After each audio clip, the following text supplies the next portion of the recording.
le frère Motamouanedi et aujourd'hui par la manifestation de la grâce de l'Oba, on va donner une exhortation sur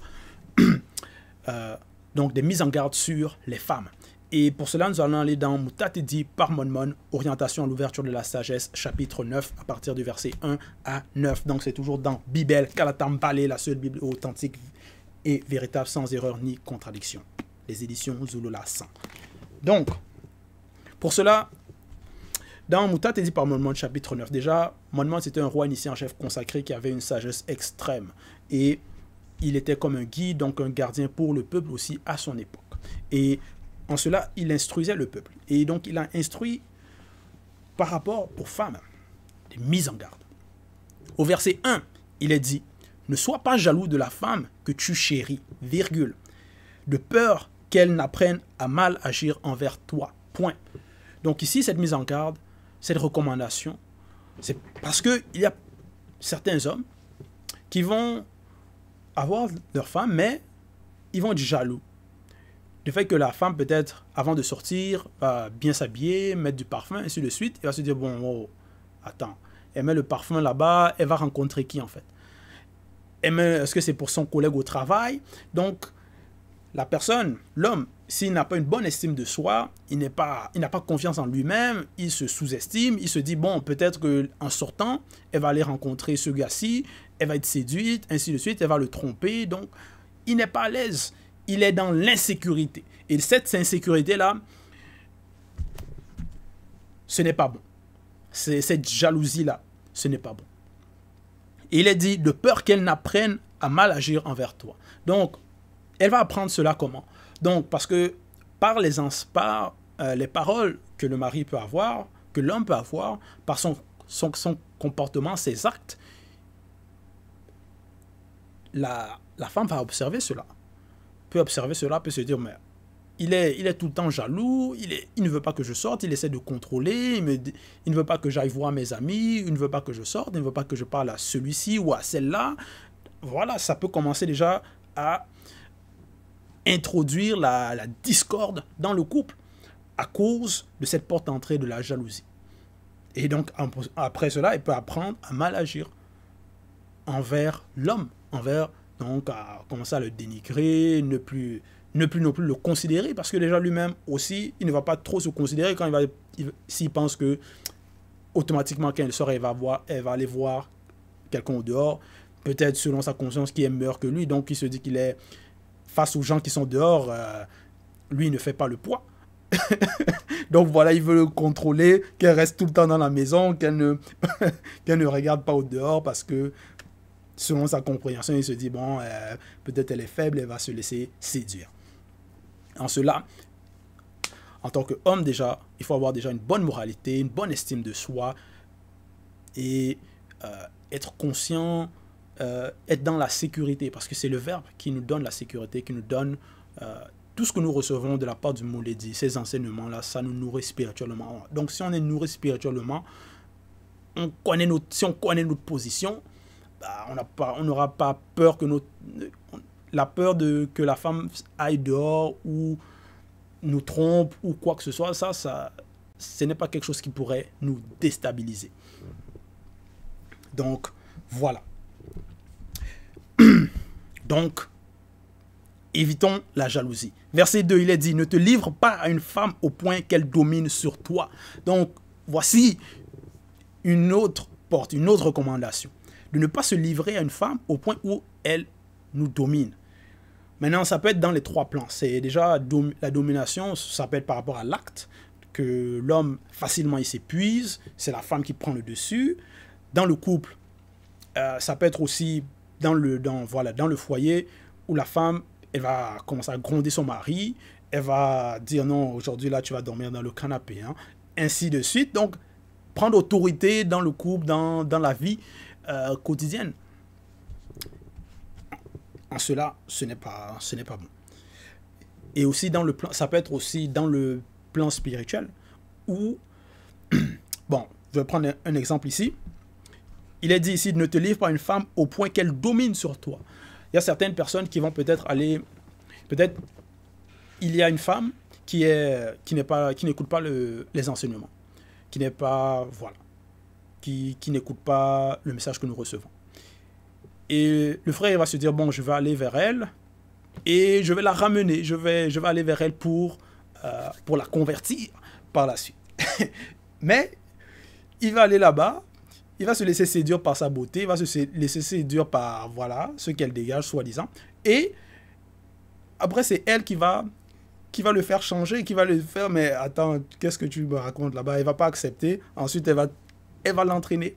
Donc, dans des religions bizarres, dans des spiritualités, soit des fausses spiritualités. Voilà. Donc, c'est dans les trois plans, ne pas se laisser subjuguer par les femmes, par leur beauté, par peu importe. Et dans la référence biblique ici, il est dit Origine 3.16. Donc, Origine, Béboté dit 3.16. Il est dit, Moutatedi s'adressa à Mouto, la faculté évolutive, et lui dit, je ferai paraître dans la suite le nombre des obstacles physiques de toutes sortes, opposés à l'exécution de tes désirs. Et je ferai également en sorte que tu, dans la conscience de ta faute, enfantes dans de très grandes souffrances, en même temps que le nombre de tes conceptions mentales. Point. Avec travail et douleur, tu donneras l'être à tes productions et vers Moto, ton principe intellectuel. Entraîné par ton penchant, tu subiras son empire selon le verbe et il se représentera en toi. Donc, ici, Moutat te dit qu'il y a une entité du grand ordre des choses, va donner une sentence.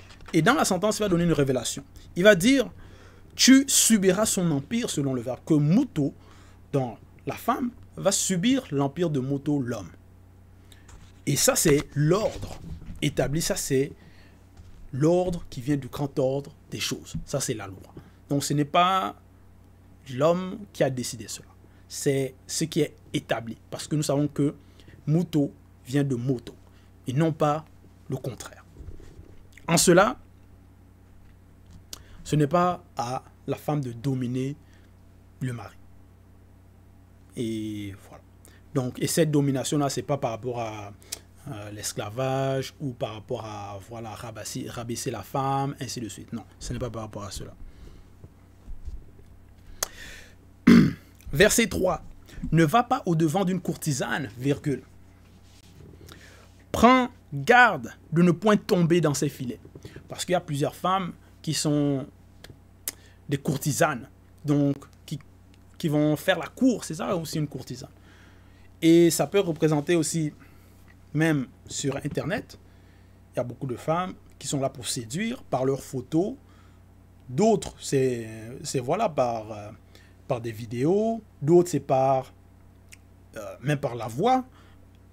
Elles vont séduire plein de personnes. Elles vont, voilà, à gauche, à droite. Aujourd'hui, elle va aller là. Le lendemain, avec cette autre personne. Après, une autre personne. Après, une autre personne. Donc, elles vont courtisaner. Elles vont, voilà.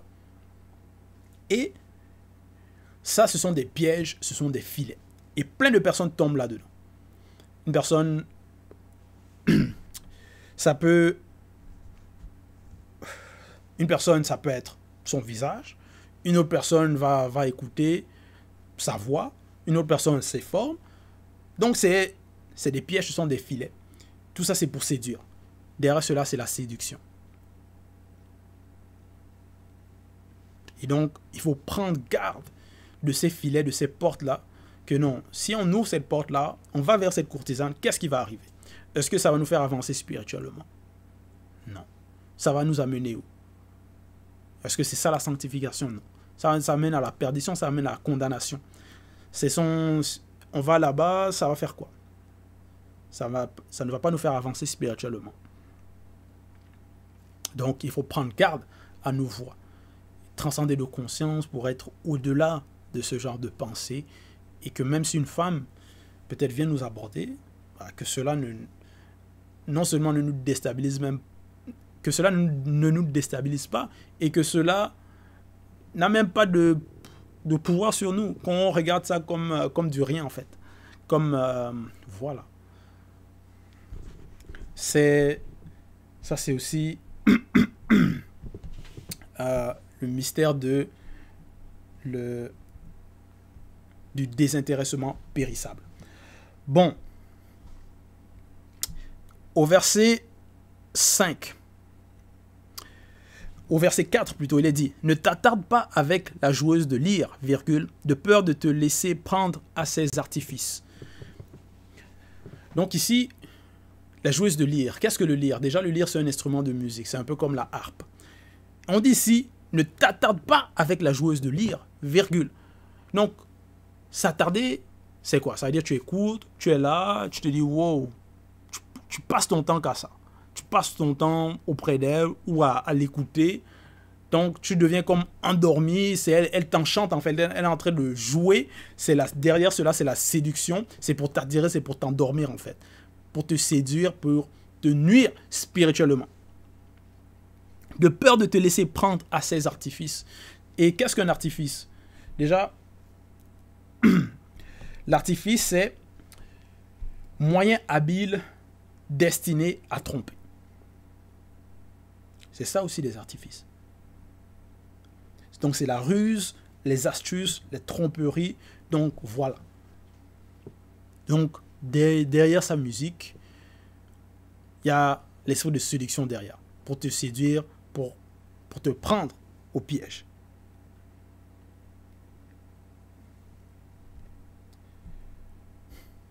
Nous savons que, je vais prendre un exemple dans l'époque actuelle, il y a ce qu'on va appeler des chanteuses qui vont séduire beaucoup de personnes. Beaucoup de personnes vont écouter, vont aller dans ce qu'on appelle les concerts et vont être là à écouter, à écouter, à écouter. Donc, ce sont comme des figurants, ils sont là pour observer. Et c'est ça leur existence. Ils deviennent subjugués par la personne. Ils perdent leur temps là-bas, ils n'avancent pas spirituellement, ils ne pensent pas à la sanctification, à transcender de conscience, à la vie après la mort. Ils sont en train de perdre leur temps à des choses de vanité et à la chanteuse, à la joueuse de lyre, parce qu'elle a une belle voix peut-être selon eux. Et derrière cela, c'est la séduction, c'est l'endormissement spirituel. Verset 5. De tes yeux, virgule, parce que déjà par la joueuse de lyre, la séduction peut aussi venir par les oreilles. Et il y a aussi maintenant par les yeux. De tes yeux, ne convoite pas une jeune fille, virgule, de peur d'être prise au piège dans sa condamnation. Donc ça, c'est encore une autre mise en garde. Malgré que peut-être elle est jeune, peut-être selon ce que les gens vont penser, elle est voilà, en forme, ainsi de suite. Tu te laisses prendre au piège par cela, par son aspect, par sa jeunesse, peut-être par sa beauté. Après, ça mène où? Il faut transcender de conscience, mais dans 50 ans, est-ce que la personne là, elle va t'apporter quoi? Elle t'apporte quoi? Seulement là, peut-être la personne va penser rien qu'au plaisir charnel, mais à part cela. Est-ce que donc l'homme, c'est rien que le plaisir charnel, à part cela, ça doit être ça son existence? Point d'interrogation. Non. Donc il ne faut pas adonner notre âme à prendre plaisir au charnel, au visible, mais transcender de conscience à la vie spirituelle, aux enseignements que nous recevons, au rouleau. Quand on prend plaisir à cela, aux choses spirituelles, on transcende de conscience. On voit les choses différemment. On ne sera plus amené à tomber face à ces genres de situations-là, ou se livrer à ces genres de désirs. On va, bien au contraire, contrôler nos désirs, nos émotions, nos pensées, nos yeux, nos oreilles, les portes d'entrée, les bloquer par la manifestation de la grâce, par le Verbe. Verset 6. Ne te livre pas aux prostituées, virgule, de peur de perdre ton héritage. De perdre ton patrimoine, plutôt. Ne te livre pas aux prostituées, virgule, de peur de perdre ton patrimoine. Parce qu'il y a plusieurs personnes, peut-être, ils sont un peu aisés, ils ont peut-être des richesses selon le visible, ou ils ont eu des business, tout cela, ils ont l'argent. Et à cause de ces genres de femmes, il va dépenser son argent, il va gaspiller, il va perdre son patrimoine. Donc le patrimoine, ça peut être dans les trois plans, encore une fois. Déjà dans le plan visible, comme je le dis, ça peut représenter déjà les richesses, l'argent, ainsi de suite. Ça peut aussi représenter la vigueur. Il va donner son énergie là-bas. Donc spirituellement, il est en train de s'affaiblir. Et derrière cela, il y a des esprits qui sont en train de se nourrir de cela. Donc il peut perdre déjà beaucoup son argent là-dedans. Il va faire des soirées à gauche, à droite, voilà, aller dans des yachts, ainsi de suite. Et perdre son patrimoine. Donc, voilà la recommandation. Il y a aussi, par rapport aussi même à la santé, parce que quand une personne va aller vers les prostituées, nous savons qu'il y a les maladies transmissibles. Donc, il va aller là-bas, il attrape cette maladie-là. Après, il va devoir peut-être payer les médecins, les soins, ainsi de suite. Sa santé, peut-être, s'il avait il était en bonne santé, après, il ne sera plus en bonne santé. Donc, il a déjà perdu quelque chose. Il a perdu, c'est dans le plan visible. Et ça aussi, c'est dans le plan astral. Ça peut être aussi dans le plan astral. Ou peut-être la personne, elle vivait bien. Après, c'est à cause de sa perte. Elle devient malheureuse. Il va commencer à boire. Il va commencer à, voilà, ça le ronge. Voilà. Et dans le plan spirituel, ça peut être aussi, déjà, quand tu te livres aux prostituées, ça veut dire tu désobéis déjà à la loi. Donc, tu t'attardes à ces choses-là, tu penses que c'est ça l'existence, la vie, et après,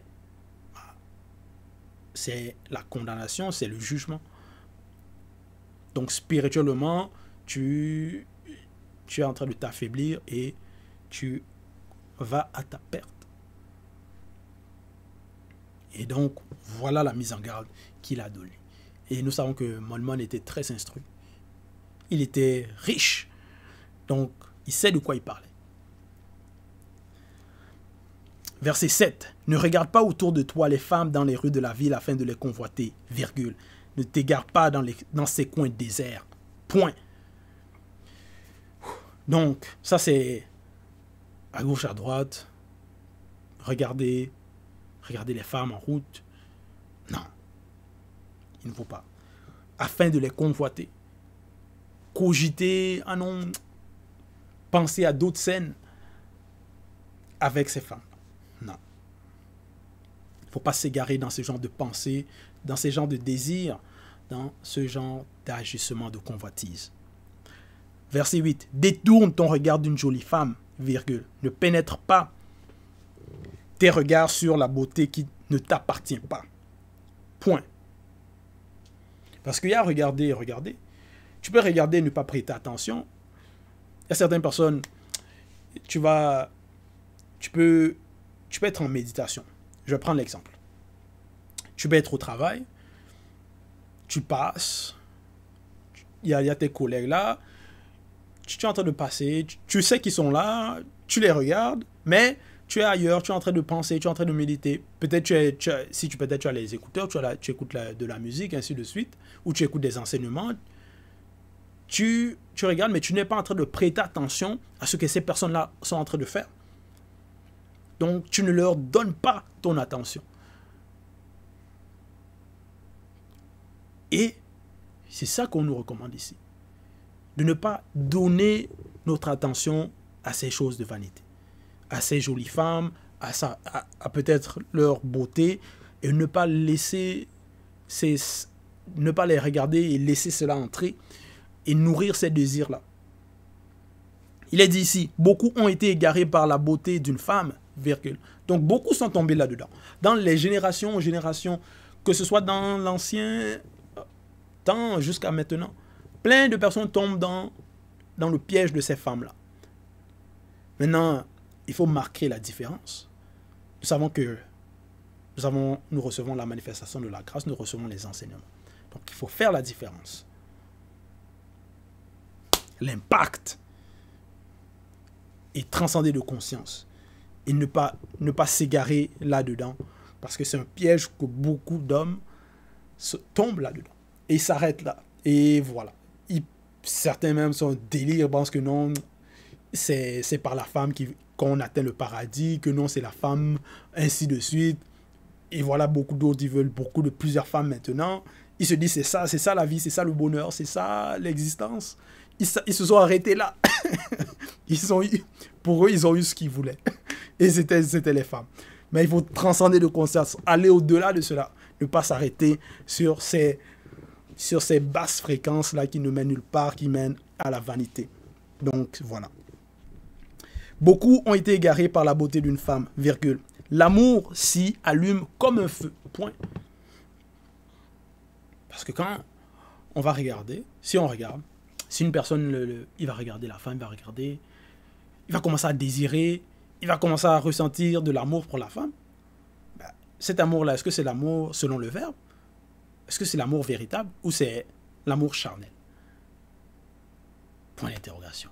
Parce que si c'est simplement les femmes du dehors, ou la beauté de la femme qui ne t'appartient pas, si ce n'est pas selon le verbe, nous savons que ça c'est l'amour charnel, ça. Ça va s'allumer comme un feu, tu vas avoir du désir pour elle, tu vas brûler de désir, tu vas vouloir, voilà, il me la faut, c'est elle. Et après, ah non, ce n'est plus elle, c'est d'autres choses, donc tu convoites, aujourd'hui c'est cela, demain c'est cela, donc voilà. Tu brûles de désir, et ça nuit à la spiritualité. Verset 9. Auprès d'une femme mariée, ne t'assieds jamais, virgule. Ne fesse-toi pas avec elle en buvant du vin, virgule. De crainte que ton âme n'incline vers elle et que dans ta passion, tu ne glisses à ta perte. Donc, on nous recommande ici formellement. Auprès d'une femme mariée, ne t'assieds jamais, virgule. Ça veut, il faut prendre garde. Parce que tu t'assois là, auprès d'elle, vous allez vous passer du temps ensemble. Pourquoi? Pour faire quoi? Dans quel but?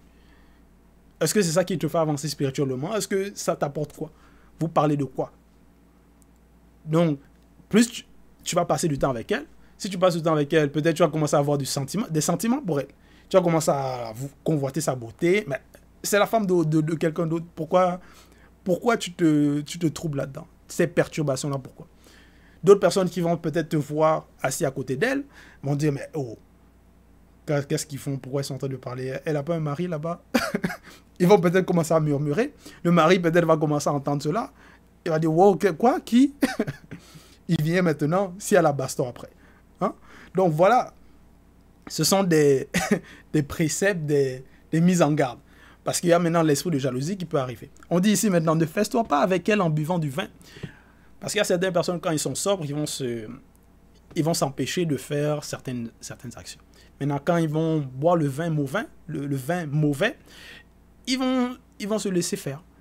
Ils vont, voilà, ce qu'ils désiraient faire, ils vont se le permettre maintenant. Voilà. Après cela, si la femme elle est mariée, elle a des enfants, maintenant, tu vas gâter le mariage, vous gâtez le mariage, vous, peut-être, voilà, après c'est le divorce, après le mari il est fâché, il se dit, mais attends, c'était quoi ça encore? Donc voilà, c'est pour ça qu'on dit, auprès d'une femme mariée, ne t'assieds jamais. Donc il ne faut pas, aller parler, converser intimement, mais non, il faut que tout se passe toujours selon le verbe. Ne fesse-toi pas avec elle en buvant du vin, virgule, de crainte que ton âme n'incline vers elle. Donc que tu commences tes désirs, tes émotions, wow, tu penses à elle maintenant, ah, il me la faut, si elle était à moi là vraiment, ah, est-ce que même leur couple là vont bien? Ah, si se séparent, ça sera bien. Donc voilà, tu t'inclines là-bas déjà, tu es en train de penser, donc des mauvaises méditations, des mauvaises pensées sont en train de venir. De crainte que ton âme n'incline vers elle et que dans ta passion, tu ne glisses à ta perte. Donc tu glisses là-bas, c'est la glissade. C'est lisse. Tu chutes. Donc, pour éviter tous ces problèmes-là qui peuvent engendrer, si quelqu'un a besoin d'une femme, bon, si quelqu'un veut une aide selon le verbe, qu'il demande simplement selon le verbe. Si ses pensées sont droites, si voilà, si c'est selon le verbe, demande selon le verbe. À place de t'asseoir auprès des autres, des femmes des autres, convoiter à gauche, à droite, les femmes, ainsi de suite. Donc voilà. C'était les mises en garde par Mon. C'était les mises en garde par Mon dans Mutate 19. C'était l'exhortation. Donc, toute gloire et tout honneur à Lopa, le seul créateur unique et véritable.